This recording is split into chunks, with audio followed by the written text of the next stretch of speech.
Welcome back to She Asked, Tools for Practical Hope. I'm your host, Anna McBride, and I am really glad that you're here today with us. This is a podcast where we rewrite narratives so we can change our lives. Before we dive in today, I want to take a moment to speak to you directly. Because if you're someone who is listening to this episode, there's a really good chance that you are ready to shift and change. Not surface level change, not more information, but actual transformation. If that's you, I want to invite you to work with me. My coaching is designed for women who are navigating big life changes, whether that's in relationships, identity, self worth, or healing from something that feels deeply rooted. This podcast is where we open the door, and coaching is where we walk through it together. You can find more information about the coaching in the show notes. So please reach out because I truly want to support you. Okay. Today's conversation is a powerful one. Today I'm joined by Naomi Rogoff, a breathwork facilitator, somatic coach, and the founder of Big Emotions. Naomi's work is rooted in a simple but transformative idea. The body isn't the problem, it's the map. She helps people who feel disconnected or at war with their bodies learn how to listen, express, and metabolize what's underneath through breath work, somatic coaching, and parts work. Before this work, Naomi worked in solar project finance, where she saw firsthand how high functioning people rely on thinking their way through everything, even when it stops working. Her work today bridges something I find incredibly important: the gap between deeply emotional, spiritual healing and grounded, safe, structured care. She's trained in breath work, somatic coaching, IFS, and EMDR informed approaches. And she brings both lived experience and deep compassion to everything she does. Naomi, welcome to our podcast. Thanks for joining us today. Thanks for having me.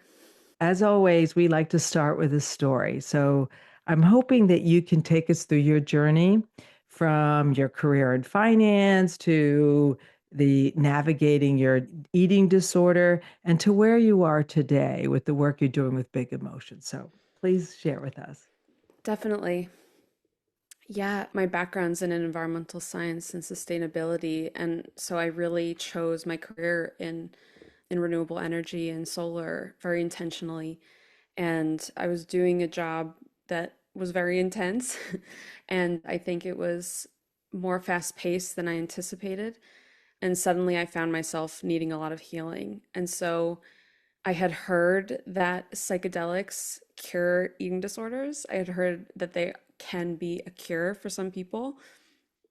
I found that when I found my way to them, I would not say they cured my eating disorder, but I would say that they opened me up to healing, which had a profound impact on my life and have brought so much to my life in the time since.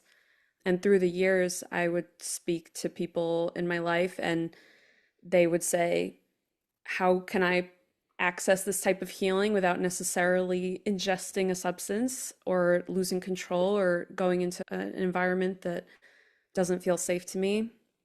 And that's what brought me to breathwork. I find that breathwork can be so powerful and so similar to a psychedelic journey. It's almost like imaginal in a dreamlike state. And there could be profound healing from that without necessarily needing to engage in the psychedelic underground where things are somewhat unregulated. And once I made it through the underground, I also found that it was still lacking for me because I wasn't getting that focused attention on my eating disorder.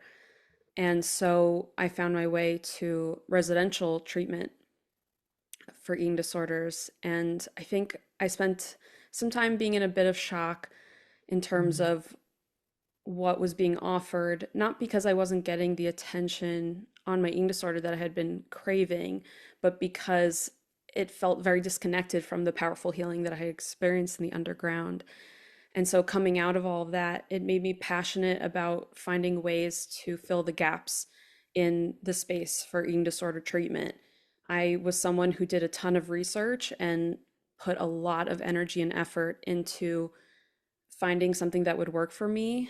And I think on the other side of it, it's important to me to try to make a difference in the ways that I can, whether that be some advocacy around what I saw, but also finding ways to provide what I think the space could use. Okay. But an interesting story where you were really, it sounds, looking for a solution to help you. And yeah, psychedelics is such a popular approach to healing. It's everywhere, it seems right. I myself have done quite a bit of healing through the use of psychedelics as well. And yet I shared with you in an earlier conversation that I too have an eating disorder in my background. And yet I kind of did the path opposite of you, where I went to a more traditional clinical treatment before I got to as you described, the underground, the unregulated approach. And I find that for our listeners who may be familiar with all of these options, how did you find yourself navigating that? Was it something that was easy to do, hard to do, or even made you apprehensive about it? To engage with the underground, you mean? Mhm. Yeah. I had heard once someone said on a podcast somewhere that psychedelics could be compared to brain surgery, where you really want to trust your surgeon just because you become so vulnerable and just susceptible under the influence. And so I definitely had to navigate that. I'm not someone who's so connected in that way in a typical sense, but I started to ask around, and I think I started to connect with people who were similarly interested, and it brought me to different spaces. But I can definitely say that I had to learn some lessons. I think I'm someone who engaged with the underground and had a lot wash over me all at once that really changed my life profoundly. And also, there were things that I learned the hard way. There are things that I had to learn because I had never experienced them and I didn't have anyone to ask about them. I think there's so much power in the underground in that there's so much space for the mystical, the mystery, bottom up, engaging with things that we don't necessarily cognitively have an understanding for, but having a lot of reverence for it. There's also a ton of warmth and community and connection in ways that I had never experienced. And I think in that space, because I don't know if it's necessarily causal, but it does seem like it's because it's unregulated. There's not defined boundaries. So to navigate it is to hopefully have a very strong sense of self so that you could have your own boundaries to know what feels like an overreach and what feels safe and what feels secure. And sometimes there is a process of figuring that out for the first time. Yeah. So I, It almost seems like it's a difficult area to navigate when you are seeking treatment for something that is deeply rooted in trauma, right? And yet has so many layers to it that I'm not sure, you'll have to tell me, were they able to address what was the underlying cause of the disorder when you went for the plant medicine treatment? yeah, it's a great question because I had gone in with such a singular goal. I didn't go in looking to transform. I went in because I wanted something to be fixed. And as I went through those processes and found my way with it, I found that not only was I not getting the attention I needed because people, for better or worse, didn't have the expertise, but there also are some aspects of those spaces that are somewhat, they could bring in forms of diet culture. There are a lot of ideas and philosophical beliefs about clean eating or health that can sometimes feel counter to eating disorder recovery. An example is that to prepare for ayahuasca journeys, a dieta is required, which can be really triggering for someone with an eating disorder. And that's something that you don't always have knowledgeable forms of support where people can bring Right. that type of expertise to support you through that process. Yeah, I would, having again gone through plant medicine treatment as well as clinical treatment, I could see how it could be triggering. And certainly, unless they're trained in that disorder, to just think of it as a cure-all is probably why it's important to be cautious about the approach. So, what did you feel like to suddenly access parts of yourself that you couldn't before? It completely shifted most paradigms that I had. I Mm. have always, I think, the way my family is, there's a lot of emphasis on our brains, on our intelligence, on using our brains for every single problem under the sun. And suddenly things were moving through my physical body in a way that I didn't have a framing or an understanding of. Mhm. So when I started to experience it, it was extremely powerful and pretty overwhelming, actually. It felt like all these different languages, all these different types of information were flooding in ways that, yeah, I wasn't used to.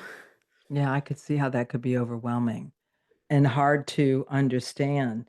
And so I imagine I know the answer to this, but let me ask you, what do you feel is really missing in terms of integration or support through that process, that being now having gone through the other side of it and your own personal work that you know that was probably important, an important thing to not have?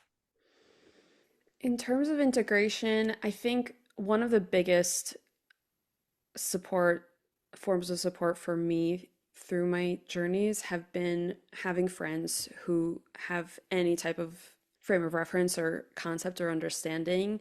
Being able to talk to people who could understand was massively important for me. And I think that could also come in the form of an integration therapist or an integration coach or just someone who has some type of frame for what I was talking about, just because it felt very overwhelming to me, so I needed to process what I had gone through. And other than that, I think there's something about going into those spaces where it almost feels like another universe, and then coming out to the everyday world that I had been, like the life that I had been living. I think it can help to prepare for that. Like it's just very intense, and I think it can feel so consuming on both sides. So I think finding ways to ease the landing. And for me, my yoga studio was a place where I felt like I was in the middle Yeah. area, just Yeah. because I was like engaging with my body. There was a lot of softness and warmth, but it wasn't necessarily going right back. But it sounds like you had to navigate that on your own and figure out your own integration process. Am I hearing that right? Absolutely. Yeah. Wow. Wow. I can't imagine. That must have been very difficult. So now you eventually made your way to a clinical treatment center, and after doing some research, what did you find there? What surprised you? Yeah, I found it to feel somewhat sterile and cold. Mhm. I was getting expertise that I had been desperate for. And I think, especially going to something like residential treatment, they really strip you of any type of potential liability, but that also strips you of some amount of agency. And I think I would have been fine with that if I had also felt like I was getting the care that I needed. There are some sentiments that I've noticed in the residential treatment space around the need for tough love. And I've always felt a bit confused by that because I didn't necessarily need that. I'm sure that there are people that do need that, but it did seem to be their approach to everything was just very harsh. And I also noticed it's very top down. It felt very cerebral. Every type of treatment felt like it was appro- basically tending to my brain first. And because it's eating disorder treatment, there was a ton of attention given to the structure around our meals, which would take up most of the day. And I got therapy once a week for an hour, which I probably got more at home. So I just found that to be a mismatch. I could go on about my experiences of treatment, but I can't say that I didn't get a lot out of it. I do feel like there was a fundamental shift that happened before and after that made a huge difference in my life. But I do think I was astonished at how much healing I had gotten from the underground that just felt completely absent once I Wow. had gone through more normal pathways that were available. So, what felt most misaligned or outdated when you were there? My impression is that their conception was to meet a very specific type of patient that sometimes I wonder if it exists at all. But in any case, there was a lot of attention paid to what they would have called weight restoration, which is just someone who's restricting their food and they need to be restored to physical health of a certain number in their weight. And there was also a lot of attention given to pharmacological approaches. So Mm. I could not necessarily like I had to state very clearly that I wasn't interested in medications, but there was a lot of time and attention given to that and less so on any type of therapeutic care. So in my eating disorder, I struggled with a combination of orthorexia, which is an obsession with health and healthy eating, and nutrition, and then also binge eating. And I felt that in treatment, there was like almost no understanding of how they would have helped someone deal with anything beyond what they understood, which was probably very simplified versions of anorexia or bulimia. Wow. So I, yeah, I found that there was, like I said, a lot of structure and a lot of rules in service of something where I wasn't necessarily feeling like I was getting help. I felt Yeah. like I was, yeah, So it almost sounds like it was generalized care as opposed to personalized and not individuated. Does that sound right? definitely. I definitely felt lost in the system. And I kept getting feedback from people of praise of how I advocated for myself. And I just kept feeling like I don't feel like I should need to advocate this hard for myself, be able Right. to get the help I need. Wow. Yeah. Because a big part of the disorder is not being able to communicate what you need, not even knowing what you need, right? The distortion there. And then to be required to self advocate, that you're right, that is a big need, a big ask for somebody who's there to receive treatment. And so both the treatment center and the plant medicine journey were lacking in what you specifically needed in order to heal. So I'm happy to hear that there was a turning point, a specific moment where you knew I need something different. I'm going to find and create my own path. So tell us more about that. How did you get there? Yeah, and I'll share one more story from treatment, which is that I at some point encountered the executive director of the first facility because I went to two facilities looking to see if I can get what I needed. And at the first facility, I encountered this executive director and I asked her, I'm so curious why we don't have group therapy. I just feel like we're around each other all the time. Wouldn't that be a good use of our time? And she said, people with eating disorders can't do group therapy. And she just said it outright like that. And she said because they romanticize, they're competitive with their eating disorder. There's a lot of that type of manipulation. And I just felt something did not feel right about that. I felt convinced that couldn't be true. And the second facility that I went to, we had group therapy like all day, every day. So I do feel vindicated in spotting some generalizations about what healing could look like for people with eating disorders. But yeah, for me, it was more of a process. I came home from treatment and found the right professionals for me to work with. I had been working with a eating disorder specialist therapist for years at that point, but I had slowly assembled my team after the fact. And that's really where I started to really do the heavy lifting of the work I needed to do. It was a slow process. It wasn't necessarily one moment, but treatment definitely set me up to do that.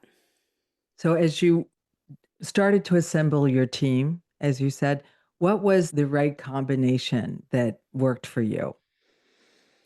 For me, the core of my team is my therapist and my nutritionist. My nutritionist sometimes talks about how she's more of a food therapist, which I think, I don't know why there isn't that title. I think it's super needed.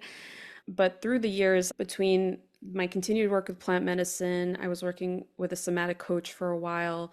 I was going to a ton of events in and around the city, in New York City, that were either warmth of community or some type of ecstatic dance, that type of thing. That was really healing in combination. Yeah, Okay. So counseling, community, and then even doing some other personal work on your own around somatic breathing and all that. So what now you've created your own path to help others, and it's called you're building organization called Big Emotion. So tell us about that and what that offers everyone. definitely. Primarily, what I offer is group breathwork experiences around New York City. I also offer them virtually. And then I also do somatic coaching that incorporates IFS and parts work, EMDR informed care. There's some elements of that, but very much focused on addressing the body first and being able to make it safe for people who don't necessarily feel safe in their bodies to get the benefits of somatic work. And so who is it really for? Who would be drawn to this and what would be the right fit, do you think?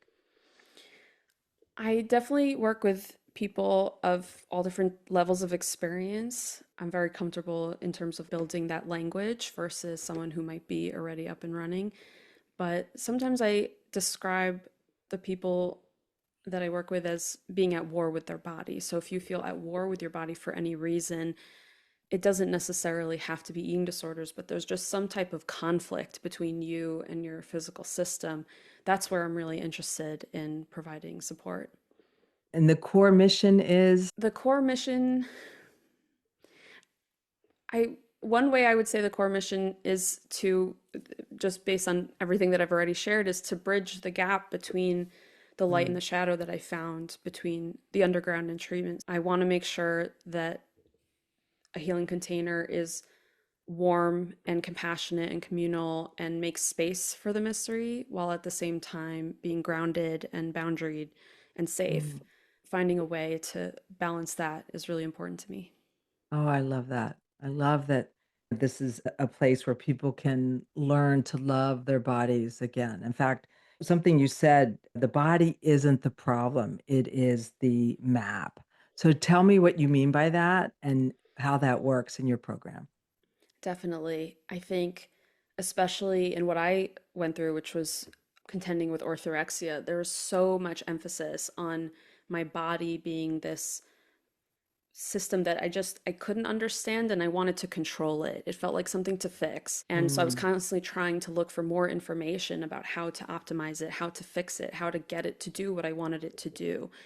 And one of the biggest shifts that I went through is an understanding of the intelligence of my body, of it being this really ancient technology in a lot of ways, that it has so many systems that are honestly beyond our comprehension. And shifting from trying to control it to actually learning to communicate with it, to actually listen to what it's trying to communicate, to take everything that comes through as information, to make space for my big emotions. It's part of why that name spoke to me a lot, to be with all of the complexity, all of the contradiction that's there, and to give that space and to trust that ultimately I have some belief that the body knows what it's doing, that when it does something, it's for a reason. And if I could let it almost complete the process, that it might allow for things to move. So many of our listeners and my clients are self-aware. They read the books, they have had life experiences, and yet they still feel stuck. What's the difference between understanding something and actually healing it, do you think? Yeah, I struggle with that a lot to this day because I've never had a larger vocabulary for how I'm feeling. But sometimes it's still hard to actually feel the feeling. I think it's hard to say because it's such a lived experience. I think once you've felt an emotion through once, you have a sense for what it could look or Mm, feel like to do it again.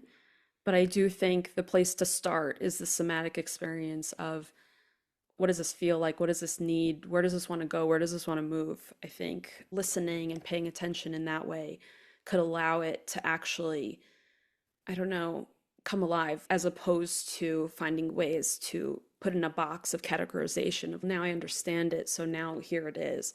But how mm. does it actually have a place to be expressed? Okay. Yeah. Yeah, I think my experience with my own emotions is that I was afraid to feel them. I was afraid to entertain them, particularly certain ones. And I know everybody's history with emotions and in family systems is different, but there are those that felt dangerous, right? And so then what I'm hearing you say is that when we learn how to get to know them, befriend them, and just actually experience the flow of that emotion, it can open us up to a new experience, which is great. Definitely. So, a lot of your work is about helping people feel safe in their bodies. For someone listening who feels disconnected, numb, or even afraid of their emotions, where do you suggest they begin? Yeah, it's a great question. I have a few ways of thinking about it. One metaphor I like to use is that it's so simple to compare it to how we think about exercise and our physical health. So, if you were to ask the question, how does someone start exercising? I think something that could be difficult or something that could be somewhat joyful is actually trying things out and trying different modalities.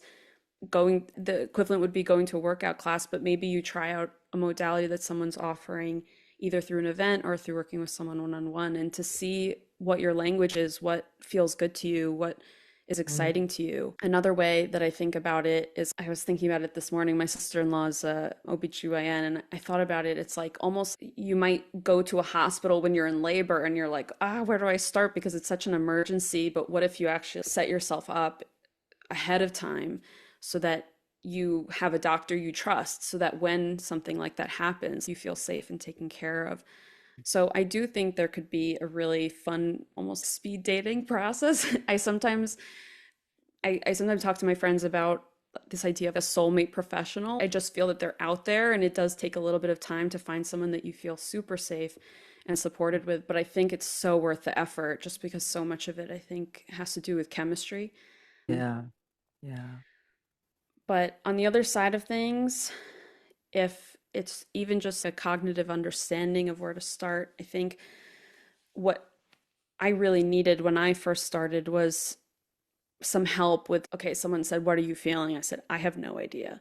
I don't feel Mm, anything." And then I think some prompting questions that could help in those moments are, well, how do you know you're not feeling anything? And what does nothing feel like? Does it feel cold? Does it feel stiff? Does it feel loose? Does it feel empty? And that really helps me sometimes when I feel stuck with myself, when I just feel like I don't know what I'm feeling. Sometimes mm, accessing it from that perspective of what would it feel like if someone inhabited my body today, what would they notice? Sometimes those mm. crumbs can really help, and then all of a sudden things start to show up and move. So what I hear you suggesting is getting curious Mm, about different ways to explore getting to know your body and your emotions. And definitely. finding someone to help you navigate that is often a first good step, whether it's Definitely. some sort of speed dating or waiting to quickly connect. Because you're right, there are a lot of options out there. Not all of them will work for everyone. And I think that's the important message that we want to make sure our listeners get is that you really do need to self advocate and ask questions, not only with yourself, but with whomever it is that you're going to be seeking guidance or care from. So I always like to leave the listeners with something practical. Is there a simple practice or a process that maybe breath work or awareness or some way for our listeners that someone who would like to try or start reconnecting with themselves, where they could get started? What would you suggest, Naomi? Yeah, something that we were taught in the early days of my somatic coaching training was around, they call it following the breadcrumbs. And the idea is that whatever you notice in your somatic experience, like you ask the question, like, what is it like for me today? How am I feeling today? And once you get one sensation, to just give it total and complete space and just notice and see what happens, and then follow that wherever it goes and continue to do that twice, three times. It could take 10, 15 minutes and it could be extremely powerful. So I definitely recommend So, just trying for our some. listeners who aren't familiar, can you describe what the somatic experience, what it is, and what it would feel like? Yeah, somatic coaching, the way I describe it sometimes is that it's instead of talk therapy where you're engaged with the narrative, where you're engaged with the story of what's happening to you, we're starting with the body. So we're the first question is what's going on in your body, and then we move from there. So we're actually in a bottom up approach as opposed to a top down. And it's built on the premise that we trust and believe that the body knows what it needs to heal, and that if we just give it some space, it could actually show us the way. Okay. So the body is guiding you through the process, is what I'm Hmm. hearing you saying. And are they narrating what they're experiencing to you, the coach? Is that how it works? Yeah. Yeah. You help Um, them to understand that yeah, experience. it's just a lot of space, a lot of attention, and just following whatever form that takes. It could be words, it could be images, it could be a description Mm. of sensations. And sometimes their language isn't always available, so we just let it happen. Yeah, with breathwork, it's much more structured, but the what's present in both of them is the space. Okay. Yeah, that's great. That's great. Well, I want to thank you, Naomi, for joining us today and sharing your story. It's really a powerful one because I think what I hear is such resilience, such determination to heal. And for anyone who's listening, I imagine they definitely heard that through your whole storyline. Now, where can people find you if they want to contact you for some work? They can certainly reach me either through my website or on Instagram. It's the same address for both. It's bigemotions.co. Okay, great. If this episode resonated with you, and I'm talking to our listeners, I want to encourage you to reach out and or share it with someone that you love, someone who might need to hear this story today. And if you're ready to take the next step and do deeper work, don't forget you can reach out to me directly. All the details are in the show notes. Until next time, you've been listening to She Ask, where tools meet practical hope. And until soon, be well.